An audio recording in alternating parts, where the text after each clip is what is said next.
Hello everyone, আজ ননদের বাড়ি পরের দিন সকালবেলার ওয়েদারটা এরকম ছিল। সারাদিন ভিডিও নিতে পারিনি, কেননা সবাই মিলে এত আনন্দতে ব্যস্ত ছিলাম, ভিডিওই করা হয়নি। আর আজকের দুপুরের মেনুতে ছিল ভাত, আলু সেদ্ধ, ক্যাঁকড়া চোকোটা, কই মাছের ঝাল, শোল মাছের ঝাল, সাথে ছিল ক্যাংড়ার টক। আজকে এই সবই বাড়ি থেকে নিয়ে এসেছিলাম, তাই এইগুলোই রান্না হয়েছে। আর সবশেষে ছিল আম।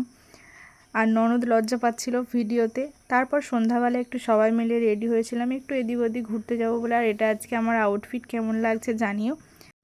আর আমার মেয়ে আর ননদের ছেলে দুইজনে তো এক জায়গায় হলে ওদের মস্তি লেগেই থাকে। ওরা দুজনে খুবই হুড়োহুড়ি করে। আসলে অনেক দিন পর ভাই বোনে এক জায়গায় হলে যা হয়। আর আমরা চলে এসেছি এই যে সিটি স্টাইলে কিছু কেনার জন্য আর ঘোরার জন্য। আমাদের ওখানে মলে তো সবসময় ঘুরি, এদিকের মলে ঘোরা হয় না, তার জন্য এসেই আমি প্রথমে কটসেট দেখছিলাম, ভাল লাগছিল, বাট মনে হচ্ছিলো যেন কটসেটগুলো আমাকে মানাবে না এরকমটা। তারপরে একটু দেখে দেখে গিয়েছিলাম মেয়ের ড্রেস দেখতে। মেয়ে তো জানোই শপিং মলে গেলে কী আনন্দ তার, প্রত্যেকটা জামা বলবে এটা ভালো, ওটা ভালো, এটা নাও, ওটা নাও। বাচ্চারা তো ওরকমই করে, তাই না? এই যে এখন আমাকে দেখাচ্ছে, মা এটা কিনবে, মা ওটা কিনবে। তারপরে শপিং করে আমরা চলে এসেছিলাম বাড়ি। আর বাড়িতে অনেক রাত হয়ে গেছিলো বলে আর কিছু রান্না হয়নি, যার জন্য নন্দাই বিরিয়ানি নিয়ে এসেছিলো। আর এই যে আমার বর খাচ্ছে চাউমিন। ও বিরিয়ানি পছন্দ করে, বাট চাউমিনটা বেশি পছন্দ, তাই ও চাউমিন আর আমরা বিরিয়ানি।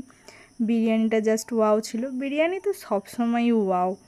চলো খেয়ে নিই, আজকের জন্য এটুকুই। আবার আসবো একটা নতুন ভিডিও নিয়ে, ততক্ষণের জন্য বাই।